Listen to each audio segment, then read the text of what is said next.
Gimana Ya, kok tidak sinkron dengan image yang dikeluarkan oleh dinas sosial yang sering turun ke lapangan segala macamnya itu, Mbak Dasuki?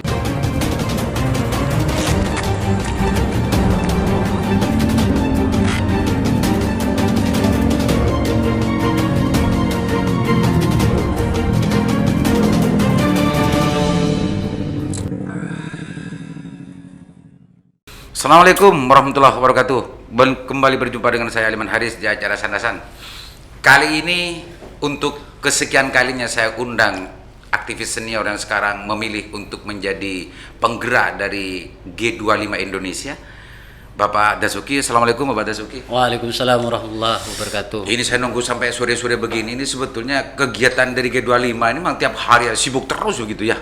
Enggak, memang karena kebetulan masih realisasi tadi dan sudah diagendakan jauh-jauh sebelumnya, Bung Aliman ya. Ini ke sasarannya, saya sengaja tidak mengenalkan karena Sandasan sudah pernah Sandasan dengan beliau dan insya Allah sudah banyak yang kenal dan sekarang sedang terkenal, mulai terkenal gitu pemirsa. Bang Das, yang tadi itu ke daerah mana Bang Das? Pemetik manfaat yang barusan kita bantu itu kita survei 2 bulan yang lalu dan titiknya ada di Desa Gili Timur Kamal. Gili Timur Kamal. Iya. Apa bentuk bantuannya tadi? Bentuk bantuannya adalah semua isi warung yang dia butuhkan. Oh, ini pemilik warung. Iya, pemilik warung dan memang belum tersentuh bantuan sama sekali. Semua kali dari negara, dari pemerintah? Ya, Belum sama sekali? belum. Seorang janda dengan 3 tanggung anak masih kecil-kecil. Program-program bansos COVID nggak dapat? Nggak ada. Hanya ini? pernah sekitar 2 tahun yang lalu dia dapat BLT katanya. Pemirsa, Bapak Dasuki ini sekarang sedang getol dan menyibukkan kesehariannya, keaktivisannya itu di G25 yang selalu bersentuhan dengan orang-orang yang mengalami problem sosial gitu ya. Ada orang miskin, ada orang yang dan macam-macam yang butuh uluran tangan dari kita semua. Pak Dasuki, kalau bicara urusan problem sosial dan itu sudah ada dinasnya, bahkan di Indonesia ada kementeriannya meskipun dulu pernah dibubarkan oleh Gus Dur. Pak Dasuki melihat ini semua tadi bilang tidak tersentuh oleh bantuan sosial. Ya. Ini ada apa? Kalau menurut kriteria yang Pak Dasuki lakukan survei sebelumnya itu kan orang ini layak sebetulnya dapat bantuan. Ya. Menurut Pak Dasuki, apa negara ini sekarang kehabisan tenaga untuk memastikan data orang yang pantas untuk dibantu itu justru tidak dapat bantuan. Menurut Pak Dasuki bagaimana pengalamannya Pak Dasuki? Saya kira seperti ini ya. G25 memang lahir karena persoalan-persoalan sosial, persoalan-persoalan keterbelakangan yang seharusnya memang diadvokasi oleh dinas sosial, kementerian sosial gitu kan, dinas koperasi dan dinas-dinas yang berhubungan dengan hal-hal seperti itu. Karena kalau ngomong hal seperti ini sesungguhnya bukan hanya dinas sosial yang nangani UMKM dan segala macam itu. Semuanya ya? Itu hampir semua dinas kan begitu. Bahkan menurut konstitusi itu adalah fakir miskin dan anak terlantar gitu ya, konstitusinya ya. Nah, ini ada persoalan. Kita pada akhirnya ngomong keberpihakan. Keberpihakan negara ini, keberpihakan pemerintah ini kemana? Gitu. Kok ternyata justru ketika bicara data, kita harus berdebat. Ketika harus membantu seseorang, kita harus melakukan lobby advokasi yang sangat luar biasa, bahkan harus berdemo gitu ya.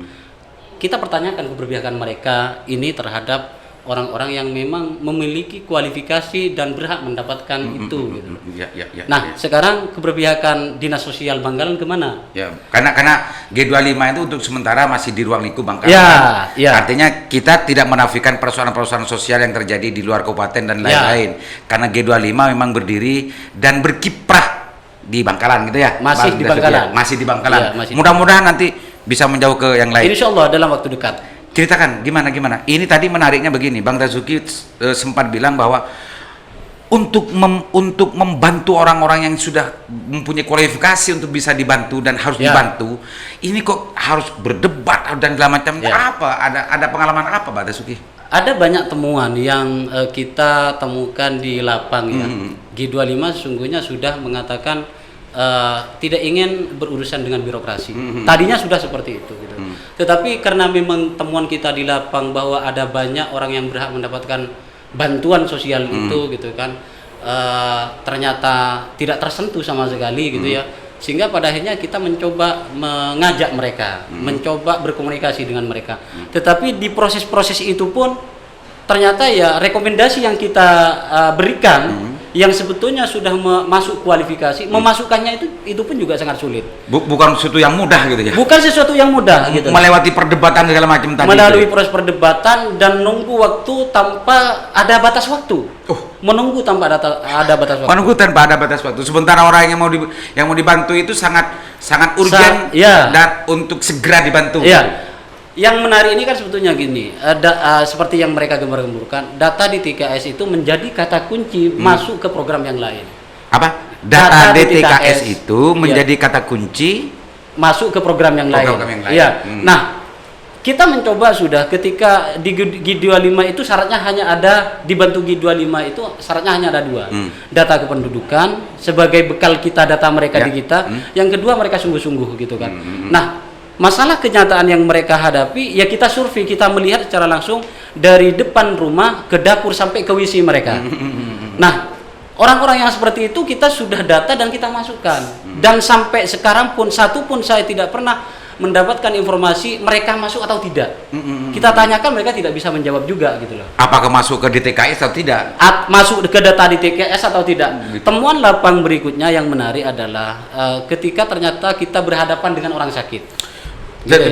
Sebelum ke sana, jangan ngarang cerita Pak Dasuki, karena di Bangkalan ini ada program untuk memang update data tentang orang-orang miskin, data di TKS, dan juga ada pendampingnya, ada tim sinkronisasinya. Bahkan saya sering melihat Pak Kepala Dinsos ini turun langsung sampai duklet segala macam itu. Jangan ngarang Pak Dasuki. Gimana kok tidak sinkron dengan image yang dikeluarkan oleh dinas sosial yang sering turun ke lapangan segala macamnya itu Pak Dasuki? Ya, saya kira apakah itu akan berbanding lurus gitu ya isi medsos mereka dengan kondisi kenyataan data yang mereka advokasi.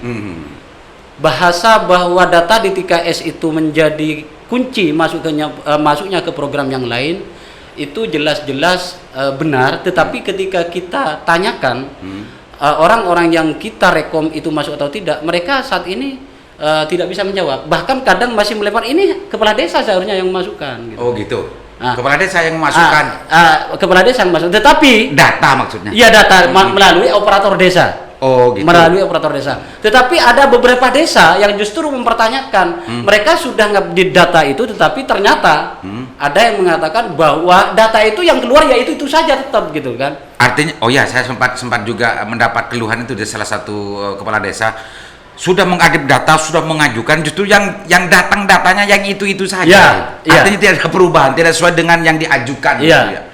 Dan ini sebetulnya di mana yang salah ya Pak? Nah, saya kira seperti ini. Bangkalan ini memiliki pemimpin, memiliki bupati. Jika ada proses-proses yang seperti itu, mungkin secara teknis gitu ya, mungkin secara teknis mungkin dinas. Tetapi untuk mengintegrasikan mereka butuh leader yang hebat. Gitu. Leader yang hebat. Pemimpin yang hebat gitu. Ketika leader ini tidak melakukan proses-proses koordinasi dengan baik dan membiarkan kepercayaan, hanya kepercayaan begitu saja terhadap bawahannya, ini tidak akan buktinya seperti saat ini. Ada tumpang tindih data, ada data yang tidak masuk, ada bahkan orang kaya yang tetap mendapatkan fasilitas negara itu. Sebetulnya pengalaman apa kok Pak Dasuki kok sangat sentimennya terhadap yang mengelola masalah problem kemiskinan? Pernah mempunyai pengalaman apa di 25 tentang masalah ini Pak? Saya ketika ditanyakan seperti ini saya mendidih rasanya. Gitu ya. Dada saya mendidih gitu. Ada 2 kali saya di 2 tempat saya mensurvei orang. Gitu ya? Iya, saya mensurvei orang. Satu tahun yang lalu ketika kita survei terus realisasi beberapa hari kemudian 3 hari meninggal. Orang itu meninggal. Kita bantu dengan beras apa segala macam gitu. Ada teman yang nyongkol beras, Ramadan dan sembako yang lain. 3 hari kemudian dia meninggal. Dia kita bantu karena tidak pernah mendapatkan fasilitas apapun, baik dari desa hingga ke pusat, gitu ya. Itu tahun yang lalu. Beberapa bulan yang lalu, nggak sampai 1 bulan yang lalu. Beberapa minggu yang lalu gitu. Iya, beberapa minggu yang lalu. Kita survei seseorang di sebuah desa, gitu ya. Kita survei sorenya jam 11 malam dia meninggal. Survei sore jam 11 malam. 2 tahun dia sakit dan tidak pernah mendapatkan fasilitas apapun. Pelayanan kesehatan ataupun bantuan sembako, bantuan selainnya. Barangkali memang ini kita hidup di sebuah daerah yang sebetulnya sudah sangat terbuka, gitu ya. Dan seharusnya akses menuju ke sana itu benar-benar diperhatikan. Ini tidak jauh loh, tidak jauh dari balai desa loh. Tidak jauh dari dari balai desa. Dari balai desa tidak jauh, dari kota Bangkalan juga tidak jauh gitu loh. Gitu. Bahkan fasilitas lampu listrik saja dia tidak punya. 2 tahun ada di atas lencaknya, tidak bisa berbuat apa-apa gitu ya, dan tidak pernah mendapatkan apa-apa, dirawat oleh tetangganya. Ini Indonesia atau di mana? Jam 5 sore di survei, jam 11 malam sudah meninggal. Jam 5 sore itu selesai kita survei. Rencananya besoknya kita rancang untuk membantu beliau ke rumah sakit atau kemana gitu ya. Kita sembako dulu. Kita tidak bisa sembarangan dong bawa ke rumah sakit. Kita tahu bagaimana ruwetnya ngurus beakes apa segala macam itu gitu kan. Dasar ruwet. Ya gimana nggak ruwet gitu ya. Sekarang sudah ada SLRT. Enggak lah. Lanjutkan dulu cerita tadi itu orang yang sudah jam 11 meninggal itu. Jam 11 malam meninggal, tahunya kita subuh ya. Saya subuh ada WA masuk dan saya baca Pak Hosen itu meninggal. Namanya Pak Hosen. Pak Hosen namanya ya. Ya, kita merancang ya tadinya dan kita akhirnya rembuk dengan teman-teman. Ayo kita tetap antarkan bantuan ini paling tidak untuk biaya tahlilannya. Selamatannya. Ya, selamatannya lah gitu ya. Sehingga ketika kita sampai ya memang beneran meninggal dan waktu itu hujan-hujan, kita bersilaturahim dengan tetangga dan keluarganya gitu ya. Dan ya kita coba review kembali, memang dia selama 2 tahun sakit itu tidak pernah mendapatkan apa-apa gitu. Jangan-jangan memang tidak ada yang atau memang Pak Hosen ini tidak mencoba untuk mengakses pelayanan kesehatan yang gratis ke pemerintah atau bagaimana menurut saya? Membayangkan seperti ini, di sebuah desa ya atau di Bangkalan, di Madura, modal sosial kita itu kan masih sebetulnya sangat tinggi gitu ya. Artinya kepala desa itu biasanya pasti tahu lah, walaupun mungkin tidak satu desa kenal semuanya, akrab semuanya, tetapi ketika dengar orang sakit seharusnya kan juga datang dan ngerti. Saya kalau mengatakan tidak tahu, ini sekitar 150 dari balai desa loh. Saya membayangkan kalau 150 meter dari balai desa saja tidak tersentuh gitu ya, tidak teradvokasi. Apalagi lebih jauh lagi. Yang jauh itu seperti apa gitu loh. Itu semakin aklar-akaran gitu ya. Tapi sebetulnya akhir-akhir ini Pak Bupati sendiri banyak turun langsung, bahkan membantu bedah rumah. Saya bukan meremehkan ya, kalau dibandingkan dengan bantuan G25 gitu ya. Itu tidak ada. Kalau hanya beras 5 kilo setelah itu difoto, dikondisikan sebelumnya, harus pakai masker, yang diomongin harus dikondisikan sebelumnya, itu apa gitu loh. Ini kalau Pak Basuki sekarang itu memang lebih fokus terhadap orang-orang yang punya problem sosial, miskin dan semacamnya. Ya. Kalau dalam konteks pelayanan pernah punya pengalaman nggak G25? Jadi begini, hubungannya dengan persoalan orang sakit ya.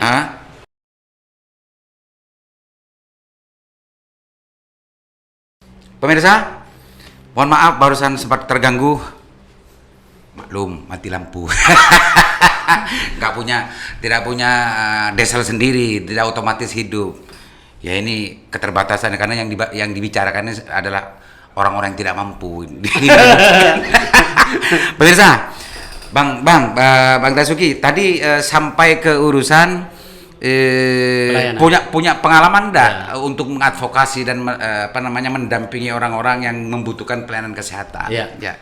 Lanjut, Bang. Ada beberapa ya, tetapi yang mungkin sangat luar biasa menyedihkan ya, dan bikin emosi kita itu akhirnya mendidih. Ya, ketika suatu saat ada orang sakit, dia memiliki KIS, tetapi ternyata KIS-nya sudah diblokir. Punya KIS-nya diblokir. KIS-nya sudah tidak bisa dipakai gitu ya. Pemblokiran itu katanya kan dari pusat kan begitu kan. Gitu. Saya tidak mau tahu itulah. Tetapi ternyata kita diarahkan untuk ke Biakes.